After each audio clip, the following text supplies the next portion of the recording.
Hello दोस्तों, स्वागत है आपका हमारे चैनल यूपी एग्जाम क्रेजर में। दोस्तों, आज के वीडियो में हम 5 जनवरी से संबंधित उत्तर प्रदेश करंट अफेयर के सभी इंपॉर्टेंट क्वेश्चंस को डिस्कस करेंगे और हर एक क्वेश्चन से रिलेटेड आपको फैक्ट भी बताएंगे। और वीडियो के अंत में हम आपसे ये क्वेश्चन भी पूछेंगे जिसका जवाब आपको कमेंट बॉक्स में देना है। और अगर आपको इसकी PDF डाउनलोड करनी है तो इसकी PDF आप हमारे टेलीग्राम ग्रुप से डाउनलोड कर सकते हैं। टेलीग्राम ग्रुप की लिंक आपको वीडियो के डिस्क्रिप्शन में मिल जाएगी। तो चलिए शुरू करते हैं। आज का सेशन शुरू करने से पहले हम कल के क्वेश्चंस का रिवीजन करेंगे। कल का पहला क्वेश्चन है, उत्तर प्रदेश सरकार द्वारा छात्र छात्राओं को निःशुल्क अध्यापन कराने के लिए किस IT कंपनी के साथ जल्द MOU साइन किया जाएगा? इसका जो करेक्ट आंसर है वो है option number A, Infosys company के साथ। अगला क्वेश्चन है, देश में अब तक कुल कितने राज्यों में ओमिक्रॉन वेरिएंट की पुष्टि हो चुकी है? इसका जो करेक्ट आंसर है वो है ऑप्शन नंबर सी, 23 राज्यों में। और दोस्तों, उत्तर प्रदेश करंट अफेयर की लास्ट 1 ईयर की अगर आपको PDF बाई करनी है तो इसकी लिंक आपको वीडियो के डिस्क्रिप्शन में मिल जाएगी। वहां से आप इस PDF को बाई कर सकते हैं। इस PDF में हमने जनवरी से लेकर के दिसंबर 2021 तक के यानी लास्ट 1 ईयर के उत्तर प्रदेश करंट अफेयर की सभी इंपॉर्टेंट क्वेश्चंस को विस्तार पूर्वक बताया है। और दोस्तों, इसके साथ ही अगर आपको उत्तर प्रदेश करंट अफेयर की दिसंबर महीने की PDF बाई करनी है तो उसकी लिंक भी आपको वीडियो के डिस्क्रिप्शन में मिल जाएगी। तो वहां से आप ये दोनों PDF बाई कर सकते हैं। और दोस्तों, कई स्टूडेंट्स PDF को डाउनलोड नहीं कर पाते हैं। तो अगर आप PDF को डाउनलोड नहीं कर पाते हैं तो साइट पर आपको WhatsApp नंबर और ईमेल मिल जाएगा, उस पर आप कांटेक्ट कर सकते हैं। अगला क्वेश्चन है, देश की पहली महिला शिक्षिका सावित्रीबाई फुले की जयंती कब मनाई गई? इसका जो करेक्ट आंसर है वो है ऑप्शन नंबर बी, 3 जनवरी को। अगला क्वेश्चन है, निम्न में से कौन सा राज्य देश का पहला LPG युक्त और धुआं मुक्त राज्य बन गया है? तो ये कौन सा राज्य बना है? ध्यान रखना है, हिमाचल प्रदेश, यानी ऑप्शन नंबर 20 का करेक्ट होगा। अगला क्वेश्चन है, हाल ही में किस भारतीय महिला क्रिकेट खिलाड़ी को साल की सर्वश्रेष्ठ क्रिकेटर के रूप में नामित किया गया? इसका जो करेक्ट आंसर है वो है ऑप्शन नंबर सी, स्मृति मंधाना को।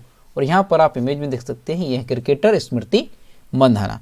अगला क्वेश्चन है, केंद्र सरकार ने निम्न में से किस रेलवे बोर्ड को नया चेयरमैन नियुक्त किया है? तो किसे किया है? ध्यान रखना है, विनय कुमार त्रिपाठी को, यानी ऑप्शन नंबर इसका करेक्ट होगा।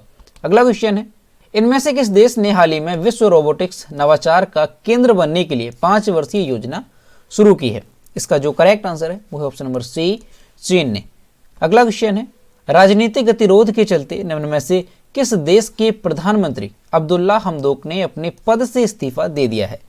इसका जो करेक्ट आंसर है वो है ऑप्शन नंबर बी, सूडान के प्रधानमंत्री।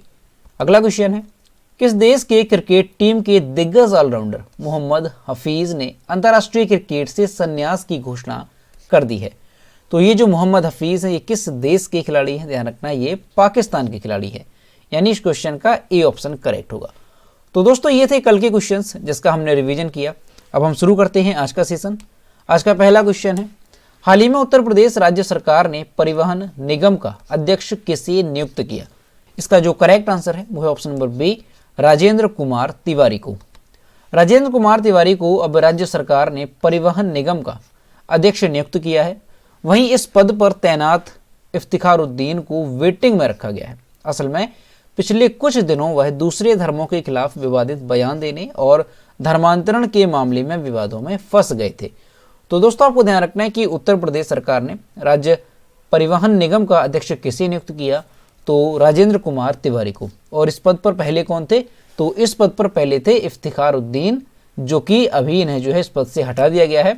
और किसे नियुक्त कर दिया गया? तो राजेंद्र कुमार तिवारी को। और दोस्तों, ये जो इफ्तिखारुद्दीन है इन्हें इस पद से क्यों हटाया गया है? तो दूसरे धर्मों के खिलाफ विवादित बयानों की वजह से ये विवादों में फंस गए, तो इसी वजह से इन्हें इस पद से हटाया गया है। अगला क्वेश्चन है, भारत ने कितने बिलियन US डॉलर का मासिक निर्यात हासिल किया? इसका जो करेक्ट आंसर है वो है option number C, 37 billion US का। केंद्रीय वाणिज्य और उद्योग मंत्री पीयूष गोयल ने कहा कि भारत ने दिसंबर 2021 में 37 बिलियन अमेरिकी डॉलर का अब तक का सबसे अधिक मासिक निर्यात हासिल किया, जो कि 2020 से 37% की वृद्धि है। Uttar Pradesh one district one product योजना के मामले में सबसे अच्छा प्रदर्शन करने वाले राज्य में से एक है। यानी ODOP के तहत अगर देखा जाए वन डिस्ट्रिक्ट वन प्रोडक्ट योजना के मामले में तो सबसे अच्छा प्रदर्शन करने वाला राज्य कौन सा रहा? तो ये रहा हमारा उत्तर प्रदेश। उत्तर प्रदेश सरकार द्वारा ODOP योजना राज्य की अर्थव्यवस्था को बढ़ावा देने पर केंद्रित है। तो दोस्तों आपको ध्यान रखना है कि केंद्रीय वाणिज्य और उद्योग मंत्री पीयूष गोयल ने कहा कि भारत ने दिसंबर 2021 में 37 बिलियन अमेरिकी डॉलर का अब तक का सबसे अधिक मासिक निर्यात हासिल किया है, जो कि 2020 की तुलना में अगर देखा जाए तो ये 37% की वृद्धि है। वहीं जो उत्तर प्रदेश है ये वन डिस्ट्रिक्ट वन प्रोडक्ट योजना के मामले में सबसे अच्छा प्रदर्शन करने वाला राज्य रहा उत्तर प्रदेश। तो यहाँ पर आपको ध्यान रखना है कि जो उत्तर प्रदेश में ओडीओपी योजना शुरू की गई है तो वो कब की गई, तो ये काफ़ी इंपॉर्टेंट है। तो ध्यान रखना है इसका शुभारंभ हुआ था 24 जनवरी। कब हुआ था? 24 जनवरी 2018 को। ओडीओपी जो योजना है उत्तर प्रदेश की, उसका शुभारंभ 24 जनवरी 2018 को हुआ था। और इस योजना के तहत क्या है, तो इस योजना के तहत उत्तर प्रदेश के सभी जिलों के लिए एक विशिष्ट उत्पाद को चुना गया है, जो कि उस जिले का फेमस और विशिष्ट उत्पाद होगा। अगला क्वेश्चन है, 3 ट्रिलियन डॉलर मार्केट वैल्यू वाली दुनिया की पहली कंपनी निम्न में से कौन बन गई है? इसका जो करेक्ट आंसर है वो है ऑप्शन नंबर सी, एप्पल। दिग्गज टेक कंपनी एप्पल ने सभी बड़ी कंपनियों को पीछे छोड़ते हुए इतिहास रच दिया। 3 जनवरी को कंपनी की मार्केट वैल्यू 3 ट्रिलियन डॉलर पहुंच गई, जो कि अब तक की सबसे अधिक वैल्यू है। द न्यूयॉर्क टाइम्स के मुताबिक 1976 में शुरू हुई एप्पल ने अगस्त 2018 में 1 ट्रिलियन डॉलर का जादुई आंकड़ा छुआ था। उसे यह उपलब्धि हासिल करने में 42 साल का समय लग गया है। तो दोस्तों ये क्वेश्चन भी मोस्ट इंपॉर्टेंट है, आपको अच्छे से ध्यान रखना है कि वर्ल्ड में सबसे मूल्यवान कंपनी कौन सी बन गई है, तो ये बन गई है एप्पल। और इसका जो मार्केट वैल्यू है वो कितनी पहुंच गई है, तो 3 ट्रिलियन डॉलर इसकी जो मार्केट वैल्यू है वो पहुंच गई है, जो कि अब तक की सबसे अधिक वैल्यू है। और दोस्तों ये जो एप्पल कंपनी है इसकी स्थापना कब हुई थी, वर्तमान में इसके सीईओ कौन, तो ये सारी चीज़ें आपको पता होनी चाहिए। तो इसकी स्थापना कब हुई थी, तो आपको ध्यान रखना है 1 अप्रैल 1976 को एप्पल कंपनी है इसकी स्थापना हुई थी। और इसकी स्थापना कहाँ पर हुई थी, तो ध्यान रखना है कैलिफोर्निया यूनाइटेड स्टेट में इसकी स्थापना हुई थी। और वर्तमान में इसका हेडक्वार्टर कहाँ पर है, तो कैलिफोर्निया यूएस में ही इसका हेडक्वार्टर है। और दोस्तों इसके फाउंडर कौन थे, तो फाउंडर के नाम भी आपको ध्यान रखने हैं, तो स्टीव जॉब्स, स्टीव वॉजनियाक और रोनाल्ड वाइने, ये जो है 3 व्यक्ति एप्पल कंपनी के फाउंडर थे। तीनों नाम ध्यान रखने हैं। और वर्तमान में इसके सीईओ कौन है, ध्यान रखना है सीईओ एप्पल कंपनी के कौन है, तो टिम कुक वर्तमान में सीईओ हैं एप्पल कंपनी के। अगला क्वेश्चन है, विश्व ब्रेल दिवस कब मनाया जाता है? इसका जो करेक्ट आंसर है वो है ऑप्शन नंबर ए, 4 जनवरी को। वर्ष 2019 से हर साल 4 जनवरी को विश्व स्तर पर विश्व ब्रेल दिवस मनाया जाता है। ये जो दिन है वो दृष्टिबाधित और दृष्टिविहीन लोगों के लिए मानवाधिकार हासिल करने में संचार के साधन के रूप में ब्रेल के महत्व के बारे में जागरूकता बढ़ाने के लिए मनाया जाता है। यह दिन दृष्टिबाधित लोगों के लिए ब्रेल लिपि विकसित करने वाले लुई ब्रेल की जयंती को चिन्हित करने के लिए मनाया जाता है। लुई ब्रेल का जन्म कब हुआ था, तो 4 जनवरी 1809 को उत्तरी फ्रांस के कूपवरे शहर में इनका जन्म हुआ था। अब दोस्तों विश्व ब्रेल दिवस ये 4 जनवरी को हर साल मनाया जाता है, काफ़ी इंपॉर्टेंट है, अच्छे से ध्यान रखना है। तो ये ब्रेल लिपि है क्या, इसके बारे में थोड़ा जानते हैं। तो दोस्तों ब्रेल लिपि उन लोगों के लिए है जो अपनी आंखों से देख नहीं सकते। ब्रेल लिपि नेत्रहीनों के पढ़ने और लिखने की एक स्पर्शनीय कोड है। इसमें विशेष प्रकार के उभरे कागज का इस्तेमाल किया जाता है, जिस पर उभरे हुए बिंदुओं को छू करके पढ़ा जा सकता है। यानी जो कागज होता है, जो सीट होती है, उसमें उभरे हुए बिंदु होते हैं, उसी के माध्यम से जो नेत्रहीन व्यक्ति होते हैं तो वो जो है पढ़ते हैं। और अगर लिखने की बात की जाए तो जिस तरह से टाइपराइटर से लिखा जाता है तो उसी तरह से इसके लिए भी एक मशीन होती है, उसे क्या कहते हैं, ब्रेल राइटर। उसे ब्रेल राइटर कहा जाता है, उसी के माध्यम से ब्रेल लिपि को लिखा जा सकता है। इसके अलावा स्टाइलस और ब्रेल स्लेट के जरिए भी लिख सकते हैं। ब्रेल में उभरे हुए बिंदुओं को क्या कहा जाता है, तो वो भी ध्यान रखना है, सेल कहा जाता है। जो उभरे हुए बिंदु होते हैं उन्हें क्या कहा जाता है, सेल कहा जाता है। अब दोस्तों ब्रेल दिवस की शुरुआत कब हुई थी, तो ये आपको ध्यान रखना है 2019 में इसकी शुरुआत हुई थी। और इसके लिए 6 नवंबर 2018 को प्रस्ताव पास किया गया था संयुक्त राष्ट्र महासभा की ओर से। और फिर 2019 से ये मनाया जाने लगा हर साल 4 जनवरी को। अब दोस्तों ये जो विश्व ब्रेल दिवस है ये लुइस ब्रेल के जन्म दिवस पर मनाया जाता है, यानी 4 जनवरी को। तो लुइस ब्रेल थे कौन, तो इनके बारे में भी थोड़ा जानते हैं। तो दोस्तों लुइस ब्रेल का जन्म फ्रांस के कूपवरे शहर में हुआ था। कब हुआ था? 4 जनवरी 1809 को हुआ था। अब दोस्तों ये जो लुइस ब्रेल थे इनको भी दिखाई नहीं देता था, यानी ये भी किसी चीज़ को नहीं देख सकते थे। तो इसके पीछे की भी कहानी है कि इनको क्यों दिखाई नहीं देता था और इनके साथ क्या हादसा हुआ था। तो दरअसल दोस्तों इनके पिता एक गरीब व्यक्ति थे, तो ये भी उनके साथ एक बार काम करने के लिए गए थे, तो इनके साथ एक हादसा हुआ। उस हादसे में क्या हुआ कि एक चाकू था जो कि इनकी आंख में चला गया, तो उस वजह से इनकी एक आंख जो है वो पूरी तरह से खराब हो गई थी। और उसके बाद फिर इनकी जो दूसरी आंख थी धीरे धीरे से उसमें भी कम दिखाई देने लग गया, और उसके बाद उस आंख की भी रोशनी चली गई। तो इनकी दोनों आंखें से रोशनी चली गई, इनको भी दिखाई नहीं देता था। लेकिन फिर इन्होंने ब्रेल लिपि की खोज कैसे की? तो दोस्तों लुइस ब्रेल ने नेत्रहीनों के स्कूल में दाखिला लिया था बाद में, जब इनकी आंखों की रोशनी जा चुकी थी। तो उनको सेना की एक ऐसी कूटलिपि के बारे में पता चला कि अंधेरे में भी संदेश को पढ़ा जा सकता है, और उस बात को जानकर के इनके दिमाग में नेत्रहीनों के लिए भी इस तरह की एक लिपि के बारे में विचार आया और उन्होंने ब्रेल लिपि का आविष्कार कर दिया। तो यहाँ पर आपको कई सारी चीज़ें अच्छे से ध्यान रखनी है कि जैसे विश्व ब्रेल दिवस कब मनाया जाता है, तो 4 जनवरी को किसके जन्म दिवस पर मनाया जाता है? तो लुइस ब्रेल के जन्म दिवस पर। और जो ब्रेल लिपि थी इसके जन्मदाता कौन है? तो लुइस ब्रेल। ये भी आपको अच्छे से ध्यान रखना है। अब यहाँ पर हम एक इमेज देखेंगे, ये यहाँ पर आप इमेज देख सकते हैं। जो ब्रेल लिपि होती है तो इस तरह से जो सीट होती है, जो पेपर होता है, उस पर इस तरह के उभरे हुए बिंदु होते हैं जिसको स्पर्श करके जो नेत्रहीन व्यक्ति होते हैं वो पढ़ते हैं। अगला क्वेश्चन है, बहुराष्ट्रीय नौसैनिक अभ्यास मिलन 2022 की मेजबानी कौन सा देश करेगा? इसका जो करेक्ट आंसर है वो है ऑप्शन नंबर बी, भारत।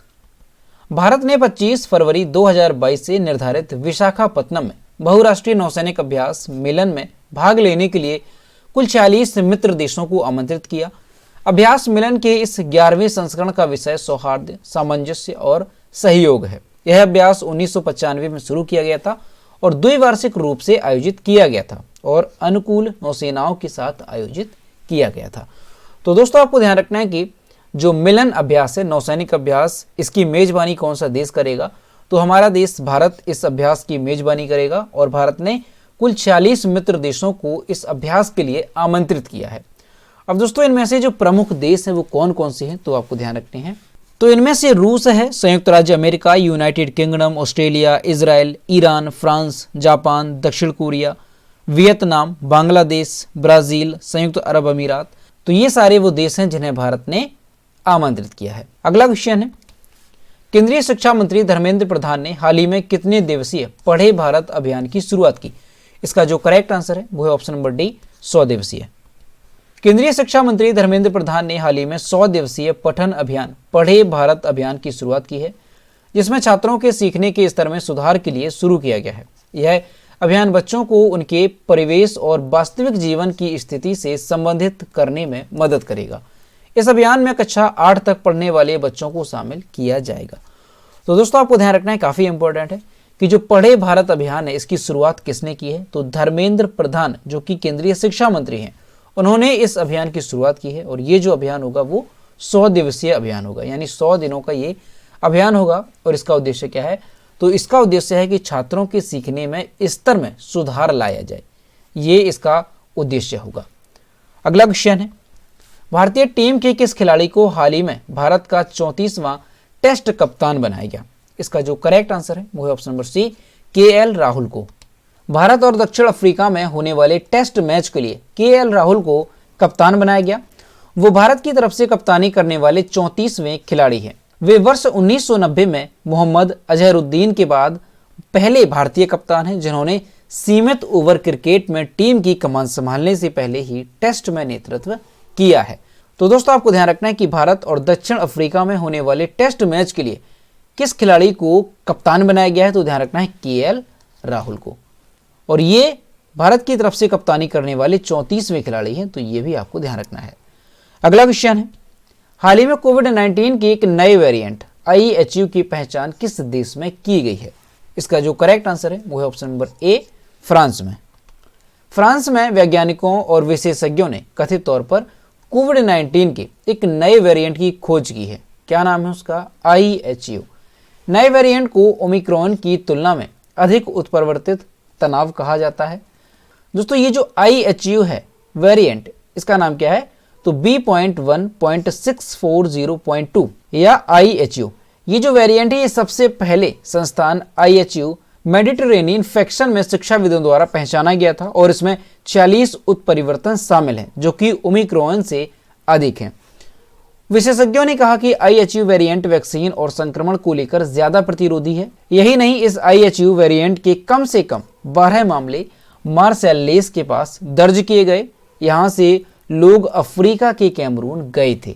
तो दोस्तों आपको ध्यान रखना है कि कोविड-19 के एक नए वेरिएंट की पहचान की गई है। उस वेरिएंट का नाम क्या है? तो IHU इस वेरिएंट का नाम है। इसके अलावा B.1.640.2 भी इसका नाम है। तो इस वेरिएंट की पहचान की गई है और कहां पर की गई है, यानी सबसे पहला जो केस है वो कहां पर पाया गया इसका, तो ये पाया गया है फ्रांस में। देखिए अभी कुछ दिन पहले कोविड-19 के एक वेरिएंट की पहचान की गई थी, कौन सा? ओमिक्रॉन। और दोस्तों ये जो वेरिएंट है ये ओमिक्रॉन की तुलना में अधिक उत्परिवर्तनशील है। अगला क्वेश्चन है, हाल ही में बैटरी से चलने वाली पहली इलेक्ट्रिक नाव किस राज्य को सौंपी गई? इसका जो करेक्ट आंसर है वो है ऑप्शन नंबर सी, केरल को। और यहाँ पर आप इमेज में देख सकते हैं यह है पहली इलेक्ट्रिक नाव जो कि केरल राज्य को सौंपी गई है। केरल में कोच्चि जल मेट्रो परियोजना के लिए निर्मित पहली बैटरी से चलने वाली इलेक्ट्रिक नाव कोच्चि मेट्रो रेल लिमिटेड को सौंपी गई। पूरी तरह से वातानुकूलित नाव 747 करोड़ रुपए की कोच्चि जल मेट्रो परियोजना के लिए कोचीन शिपयार्ड द्वारा बनाई जा रही 23 नावों में से एक है। कोच्चि जल मेट्रो प्रणाली में 78 घाट होंगे जो कि 76 मार्ग किलोमीटर में फैले 38 टर्मिनलों को जोड़ेंगे। अब दोस्तों ये जो नाव है बैटरी से चलने वाली, ये एक बार में 100 यात्रियों को ले जा सकती है। KMRL ने कहा कि यह दुनिया में पहली बार एक केंद्रीय नियंत्रित एकीकृत जल परिवहन प्रणाली है जिसमें एक बड़े बेड़े के साथ बैटरी संचालित होती है। तो दोस्तों ये क्वेश्चन भी काफी इंपॉर्टेंट है, अच्छे से ध्यान रखना है कि बैटरी से चलने वाली पहली इलेक्ट्रिक नाव जो है ये कहां पर चलाई जा रही है? तो ये केरल में कोच्चि जल मेट्रो परियोजना के लिए निर्मित की गई है जो कि कोच्चि मेट्रो रेल लिमिटेड को सौंपी गई है। अब दोस्तों ये केरल में चलाई जाएगी, तो केरल के बारे में जानते हैं। तो ये है मैप में केरल। केरल की कैपिटल है तिरुवनंतपुरम। केरल के चीफ मिनिस्टर हैं पिनरई विजयन और केरल के गवर्नर हैं आरिफ मोहम्मद खान। और केरल में लोकसभा सीटों की संख्या कितनी है? तो ध्यान रखना है 20 यहाँ पर लोकसभा सीटों की संख्या है और 9 यहाँ पर राज्यसभा सीटों की संख्या है। अब दोस्तों कई बार मैप से भी क्वेश्चन पूछा जाता है एग्जाम में, जैसे कोई राज्य है वो किस दिशा में पड़ता है, तो ये जो हमारा केरल है ये दक्षिण में पड़ता है। वहीं अगर पूछा जाए कि गुजरात, तो यहाँ पर ये गुजरात है, तो ये जो गुजरात है ये पश्चिमी राज्य हो जाएगा। तो इस तरह से जो मैप में स्थिति है ये भी आपको ध्यान में रखनी है। अगला क्वेश्चन है, 1971 युद्ध में शामिल नौसेना की किस तत्कालीन वाइस एडमिरल का 100 वर्ष की उम्र में निधन हो गया? इसका जो करेक्ट आंसर है वो है option number A, SH Sharma का। पाकिस्तान के खिलाफ 1971 के युद्ध में नौसेना की पूर्वी कमान का नेतृत्व करने वाले वाइस एडमिरल SH शर्मा का 100 वर्ष की आयु में निधन हो गया। 1971 युद्ध में शर्मा ईस्टर्न फ्लीट के फ्लैग ऑफिसर कमांडिंग थे। शर्मा ईस्टर्न नौसेना कमांड के फ्लैग ऑफिसर के पद पर भी रहे थे। तो दोस्तों आपको ध्यान रखना है कि 1971 में जो पाकिस्तान के खिलाफ युद्ध हुआ था तो उसमें नौसेना की पूर्वी कमान का नेतृत्व करने वाले वाइस एडमिरल SH शर्मा का 100 वर्ष की उम्र में निधन हो गया। तो इनका नाम आपको अच्छे से ध्यान रखना है। तो दोस्तों ये थे 5 जनवरी से संबंधित उत्तर प्रदेश करंट अफेयर के सभी इंपोर्टेंट क्वेश्चंस जो कि हमने डिस्कस किए। अब हम देखते हैं कल के वीडियो का क्वेश्चन जो हमने आपसे पूछा था। तो ये है कल के वीडियो का क्वेश्चन जो हमने आपसे पूछा था, प्रधानमंत्री नरेंद्र मोदी ने कहां पर मेजर ध्यानचंद खेल यूनिवर्सिटी का शिलान्यास किया? तो इसका जो करेक्ट आंसर था वो ऑप्शन नंबर बी था, मेरठ। और लगभग सभी स्टूडेंट्स ने इसके सही जवाब किए। और दोस्तों मैं आपसे हर रोज कहता हूं कि जो भी क्वेश्चन आपसे पूछा जाए तो सभी लोग क्वेश्चन का आंसर जरूर किया करो। तो ये है आज का क्वेश्चन, देश में पहली कागज रहित अदालत निम्न में से कौन बन गई है? ऑप्शन नंबर ए है केरल हाई कोर्ट, बी है इलाहाबाद हाई कोर्ट, सी है दिल्ली हाई कोर्ट और डी है झारखंड हाई कोर्ट। तो इसका जो भी करेक्ट आंसर है वो आपको कमेंट बॉक्स में बताना है। तो दोस्तों अगर आपको आज का वीडियो पसंद आया हो तो वीडियो को लाइक करें, अपने दोस्तों के साथ शेयर करें और अगर अभी तक हमारे चैनल पर नए हैं तो चैनल को सब्सक्राइब करना ना भूलें। साथ ही बेल आइकन को भी प्रेस करें ताकि टाइम टू टाइम नोटिफिकेशन आप तक पहुंचता रहे। तो मिलते हैं नेक्स्ट वीडियो में। Thank you.